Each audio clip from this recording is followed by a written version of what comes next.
নমস্কার, আমি পারমিতা। আমার আরও একটা ভিডিওতে তোমাদের স্বাগতম। চলে আসলাম আমার দিনলিপির আরও কিছু মুহূর্ত তোমাদের সাথে শেয়ার করব জন্য। এখন সকালটা শুরুই হচ্ছে বেশ অন্যরকমভাবে। প্রথমেই এনার জন্য রাখলাম একটু খাবার, আর তারপর এই জায়গাটা পরিষ্কার পরিচ্ছন্ন দেখেও ভালো লাগছে। আর তারপর এই জামা কাপড় যেগুলো আজকে কাচতে দেওয়ার ছিল সেইগুলো কাচতে দিয়ে শুরু করলাম আমার কাজ, মানে খাওয়া দাওয়া। প্রথমেই খেয়ে নিলাম ড্রাই ফ্রুট, তারপরে সকালবেলা ওটসই খাই বেশিরভাগ। তত সময় আমার বাজারও চলে এসছে। তোমরা তো জানোই আমি গ্রামে থাকি, এখানে টাটকা সবজি প্রতিদিনই পাওয়া যায়, তাই বেশি করে সবজি আনাই না, যতটুকু দরকার হয় ততটুকুই আনাই। আর তারপর সবজি কেটে ধুয়ে রেডি করে নিলাম রান্না বসাবোর জন্য। আজকে প্রথমটাই শুরু করলাম একটু টক দিয়ে। বেশ কিছুদিন ধরেই আমের টকটা খেতে ইচ্ছে করছে। লাস্ট একদিন বাইরে গিয়ে খেয়ে এসেছিলাম, তারপরে আমার ঘরে খেতে খুব মন করছিল, তো ঘরের মতো করে পাতলা আমের টক সেটাকেই বানিয়ে নিলাম।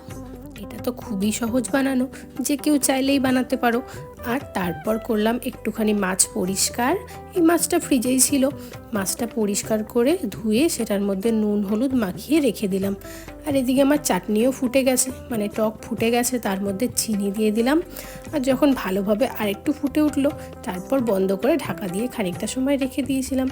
আর তারপর করলাম লাউয়ের খোসা দিয়ে আলু পেঁয়াজ ভাজা। আর যেই ট্যাংরা মাছটা দেখলে সেটা ঝোল বানানোর জন্য এখানে একটুখানি টমেটো, লঙ্কা, মানে কাঁচা লঙ্কা, শুকনো লঙ্কা দুটো নিয়ে একটু ভাপিয়ে নিয়েছিলাম। এই ট্যাংরা মাছের ঝোলটা আমি গাঙ্গুলি ব্লগস থেকে দেখে বানানোর চেষ্টা করছিলাম, কিন্তু সম্পূর্ণ ওদের রেসিপি না, আমিও খানিকটা মাতব্বরি করেছি এর মধ্যে। তারপর একটু সময় পরে খেয়ে নিয়েছিলাম দই, তত সময় মাছও মোটামুটি লাল লাল করে ভাজা হয়ে গেছে। সেই মাছগুলোকে তুলে নিয়ে মাছের ঝোল বসিয়ে দিচ্ছিলাম। উনি বেগুন দিয়েছিলেন, কিন্তু আমার ঘরে যেহেতু বেগুন চলে না, তাই আমি দিলাম পটল। আর ভালো করে একটুখানি পটলটা ভেজে নেওয়ার পর এর মধ্যে আলু দিয়ে আমি সেটাকেও ভাজা করব। আলু ভাজা করার আগে যেই টমেটোটা আমি সেদ্ধ করে রেখেছিলাম লঙ্কাগুলোর সাথে, সেটাকে নিয়ে আমি মিক্সিতে ব্লেন্ড করে নিয়েছি, মানে পেস্ট করে নিয়েছি। আর টমেটোর থেকে টমেটোর খোসাগুলো ফেলে দিয়েছিলাম। তারপর এখানে আলুটাকেও মোটামুটি একটু ভাজা করে নিলাম, খুব বেশি ভাজিনি, একটা মোটামুটি ভাজা করার পর কড়াতে যেই তেলটুকু ছিল সেটার মধ্যেই জিরে, কালো জিরে আর কয়েকটা রসুনের কুচি দিলাম ফোড়নে। আর তারপরে একটু ভাজা ভাজা হতে হতেই এর মধ্যে দিয়ে দিলাম সেই টমেটোর যে পেস্টটা ছিল, সেই টমেটোর পেস্টটা দিয়ে দিলাম। আর তারপর তার উপরে হলুদ লবণ দিয়ে একটু সময় আমি কষিয়ে নিয়েছি। দেখো, দেখতেই পাচ্ছ সুন্দর করে কষিয়ে নিচ্ছিলাম। আর যখন মোটামুটি কষানো হয়ে গেছে এর মধ্যে দিয়েছিলাম একটু জিরের গুঁড়ো। তারপরে আবার খানিকটা সময় কষিয়ে নিয়ে মিক্সির বাটি ধুয়ে জলটা অল্প অল্প করে দিচ্ছিলাম, আবার অল্প সময় করে কষাচ্ছিলাম। এইভাবেই বেশ কিছুটা সময় আমি কষিয়ে নিয়েছি। যদিও তোমরা রান্নার সময় দেখতে পাচ্ছ যে রান্নাটা আমি এত কষিয়ে করছি, কিন্তু মশলাপাতি একদমই কম, সেই জন্য এই ঝোলটা কিন্তু পাতলাই হয়েছিল আমার। কিন্তু উনি যখন দেখিয়েছিলেন উনি ঝোল কম দিয়েছিলেন আর মাছ বেশি ছিল, সেই জন্য ওনার ঝোলটা গাঢ় হয়েছিল। কিন্তু আমার ক্ষেত্রে সেটা হয়নি, আমার ঝোলটা বেশ পাতলা পাতলাই ছিল, আমি অনেকটা ঝোল দিয়েছিলাম। আর ঝোল যখন ফুটে উঠলো তারপর এর মধ্যে মাছ দিয়ে ঢেকে দিয়ে আমি রাখলাম কিছু সময়। আর সেইটুকু সময় আমি খেয়ে নিলাম ফল। ফল খাওয়ার পরে দুদিন আগে বাইরে গিয়ে কয়েকটা বেগুন ভেলিয়ার কাটিং নিয়ে এসেছিলাম।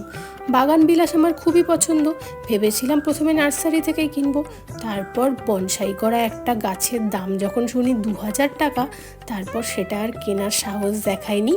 তাই একটা জায়গায় ডাল দেখতে পেয়ে, মানে কাটা ডালই পড়েছিল, দেখতে পেয়ে নিয়ে এসেছি। এনে আমি বাড়িতেই বসানোর চেষ্টা করছি, জানি না হবে কি না। ইউটিউব থেকে ভালো করেই দেখে নিলাম কি করে কি করব, সব দেখে টেখে নিয়ে তারপর আমি এইভাবেই বসিয়ে দিলাম। তারপর আর বেশি কিছু না, এর মধ্যে হালকা করে জল স্প্রিঙ্কেল করে দিয়ে এই পুরো টবটাকে আমি প্লাস্টিক দিয়ে ঢেকে রাখবো।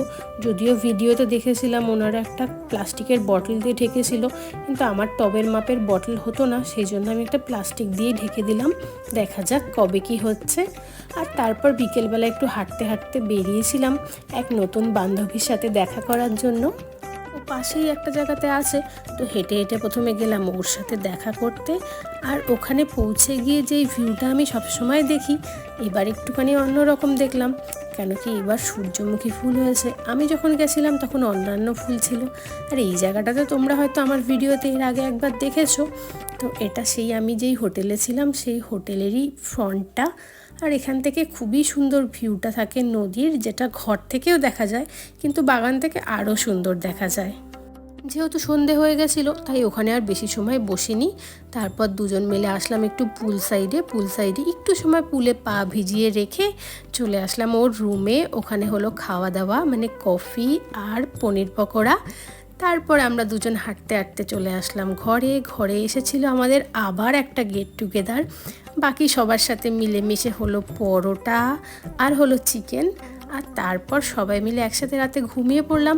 দেখা হচ্ছে পরের ভিডিওতে, তত সময় তোমরা ভালো থেকো, টাটা।